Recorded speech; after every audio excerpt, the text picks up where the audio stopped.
नमस्ते, hello all. अरे मुझे हेलो तो बोलिए, क्या हुआ? गोनू झा का वेट कर रहे हैं क्या? But Gonu Jha is not going to come today, he is very busy, extremely busy. And look, मेरे कौन एक बंदर आया है। ओह, से हेलो, से हेलो, से हाय। ये hi, he is waving at you all. Yay! So, okay, you can sit with me through the video. Okay, so जैसा मैं आपको कह रही थी कि गोनू झा जी आज नहीं आएंगे बिकॉज वो बहुत बिजी हैं। वो अभी 10 जून को वट सावित्री की पूजा है ना, बस मिसेस झा ने उनको पूरा काम पे लगा रखा है। अरे बांस का बियन चाहिए, आम चाहिए, लीची चाहिए, बूट चाहिए, मतलब इट्स अ लॉन्ग लिस्ट। तो मैं आज गोनू झा जी की जगह आपकी सारथी बनूंगी और कोशिश करूंगी आपकी थोड़ी सी मदद करने की। ये आइडिया वीडियो बनाने का ना, ये जो कंटेंट थोड़ा अलग है ना आज का, ये मुझे आइडिया कहाँ से आया? ये मुझे आइडिया मेरी बहन से आया। She got married on the 23rd of April this year. Yeah, it's been nearly 2 months, and like every other newly married Maithil girl, she was also struggling to get the list of the things required to have this puja and also the katha. जी हाँ, जैसे करवा चौथ की कथा होती है ना, वैसे वट सावित्री की कथा होती है। So today I am going to try to help her out, and also all of you who struggle like me every year to get hold of the katha and the list of things required to hold this puja.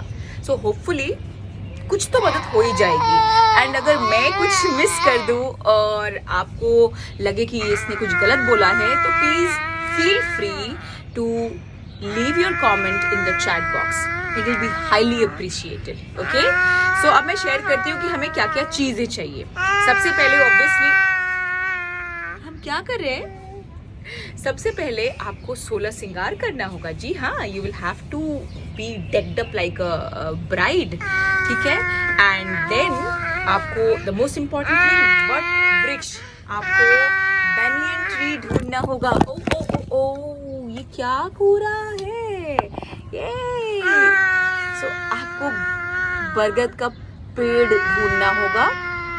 अगर पेड़ ना available हो तो एक branch भी चलेगा, अगर branch भी ना अवेलेबल हो तो एक ड्राइंग भी चलेगी। See how convenient. And then आपको चाहिए फ्रूट्स, जिसमें कि आम और लीची सबसे ज़्यादा इम्पॉर्टेंट है।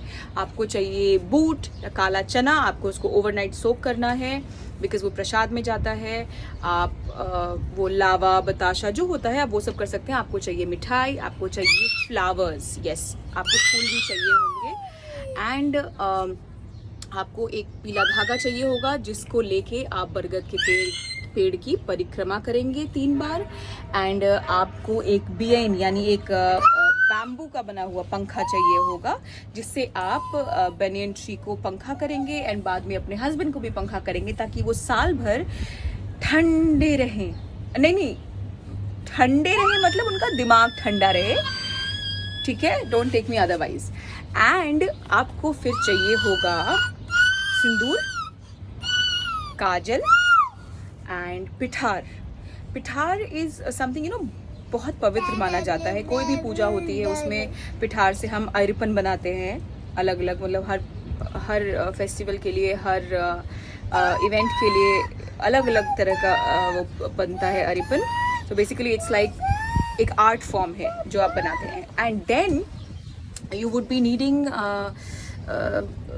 ये एक जो आपका जो बनियन ट्री का पत्ता है ना, वो आपको अपने बालों में लगाना है बिकॉज आपको वो 3 बार फिर एक मंत्र उच्चारण करना है जो है बोर दिया मोर लिया। सो बोर दिया मोर लिया, बोर दिया मोर लिया, बोर दिया मोर लिया। So this is how you have to do it, ठीक है। एंड फिर जब ये हो जाता है तो आपको जो मैंने बताया कि परिक्रमा करनी होती है, एक बार आपको धागा बांधना होता है। एंड द सेकेंड टाइम आपको एक हाथ में आम और दूसरे हाथ में आपको एक जल पात्र लेके आम के ऊपर जल गिराते हुए आपको चारों तरफ फिर से 3 बार घूमना होता है।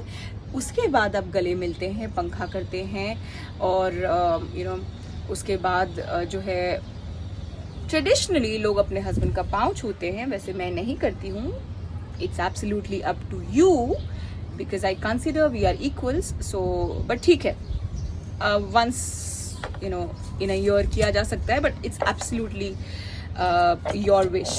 Okay, there's no compulsion from my end. So यही सब चीज़ें होती हैं. एंड उसके बाद आपने जो प्रसाद चढ़ाया हुआ है, जिसको हम नवेद कहते हैं मैथिली में, वो नवेद को आपको उसरगना होता है. हाथ में जल लेके आपको 3 बार. आप गौरी पूजा भी करते हैं अगर आपके पास गौरी है. बहुत लोग गौरी को भसा देते हैं, तो ये इट्स अप टू यू. मेरे पास गौरी है, मैं करती हूँ पूजा हर साल. I will be sharing a short clip of my Vat Savitri puja also on the 10th of June. And I will share my look also. So आप भी अपने हस्बैंड के साथ अपनी फ़ोटोज़ शेयर कर सकते हैं चैट बॉक्स में.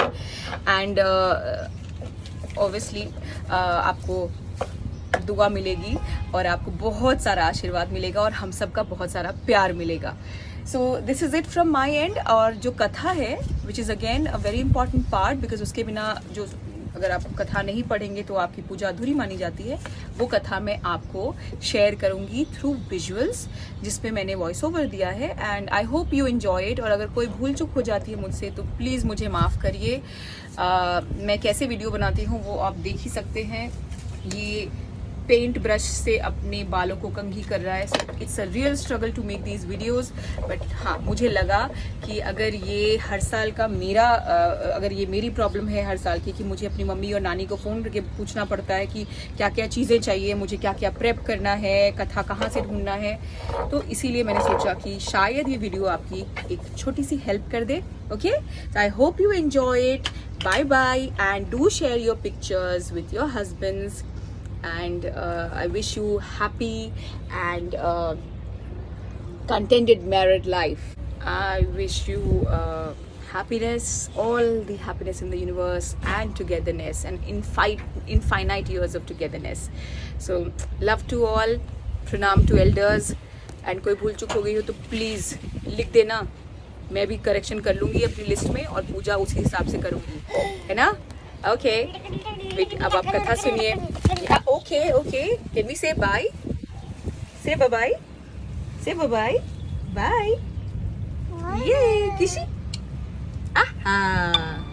बहुत समय पूर्व मद्र देश में अश्वपति नामक एक परम ज्ञानी राजा थे.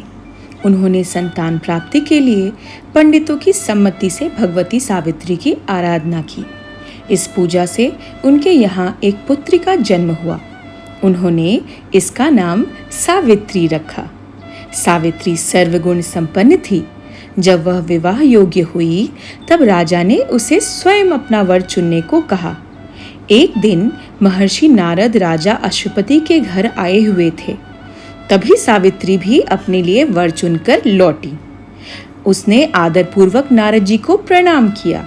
नारद जी के पूछने पर सावित्री ने बताया कि महाराज, राज्यच्युत राजा धूमतसेन के आज्ञाकारी पुत्र सत्यवान को मैंने अपना पति बनाने का निश्चय किया है.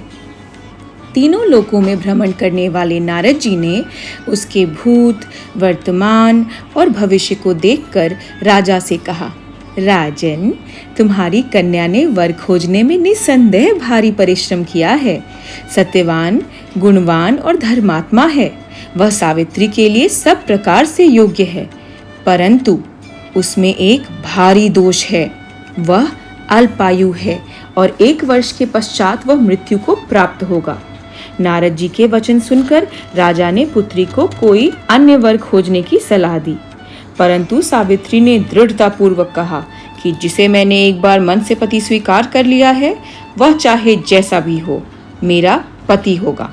सावित्री को ऐसे दृढ़ वचन सुनकर राजा अश्वपति ने उसका विवाह सत्यवान के साथ कर दिया. सावित्री अपने पति और अंधे सास ससुर की सेवा करती हुई सुखपूर्वक वन में रहने लगी. नारद जी के कथानुसार जब उसके पति के जीवन के 3 दिन बचे, तभी से वह उपवास करने लगी. तीसरे दिन उसने पितरों का पूजन किया. तत्पश्चात वह सत्यवान के साथ वन में जाने को उद्यत हुई. इसके लिए उसने सास ससुर से आज्ञा प्राप्त कर ली. सत्यवान लकड़ी काटने के लिए एक वृक्ष पर चढ़ा, परंतु शीघ्र ही सिर में पीड़ा होने के कारण नीचे उतर आया और सावित्री की गोद में सिर रखकर लेट गया. तभी सावित्री ने यमराज को सत्यवान का जीव निकालकर ले जाते देखा। यह देख वह भी उनके पीछे पीछे चल पड़ी। यमराज ने उसे समझाकर वापस लौट जाने को कहा। सावित्री ने कहा, धर्मराज, पति के पीछे जाना ही स्त्री का धर्म है। पतिव्रत के प्रभाव और आपकी कृपा से कोई मेरी गति को नहीं रोक सकता। सावित्री के धर्मयुक्त वचनों से प्रसन्न होकर यमराज ने उसे वर मांगने को कहा। सावित्री ने अपने सास ससुर को दिखाई देने का वरदान मांगा। वर प्राप्त करके भी सावित्री ने अपने पति का साथ नहीं छोड़ा। यमराज ने दूसरी बार वर मांगने को फिर से कहा। सावित्री ने अपने ससुर के खोए हुए राज्य की प्राप्ति और अपने पिता के लिए 100 पुत्रों का वरदान मांगा। वर देने के बाद यमराज ने पुनः सावित्री को वापस लौट जाने का आग्रह किया, किंतु सावित्री अपने प्रण पर अडिग रही। तब यमराज ने उसे अंतिम वर मांगने के लिए कहा। सावित्री ने सत्यवान से 100 पुत्र प्राप्त होने का वरदान मांगा। सावित्री की पति भक्ति और युक्तिपूर्ण वचनों के बंधन में बंधे यमराज ने सत्यवान के जीव को पाश से मुक्त कर दिया। सावित्री को वर देकर यमराज अंतर्ध्यान हो गए और वह लौटकर वट वृक्ष के नीचे आईं। सत्यवान के मृत शरीर में पुनः जीवन का संचार हो गया था। इस प्रकार सावित्री ने अपने पतिव्रत धर्म का पालन करके अपने ससुरकुल एवं पितृकुल दोनों का कल्याण कर दिया।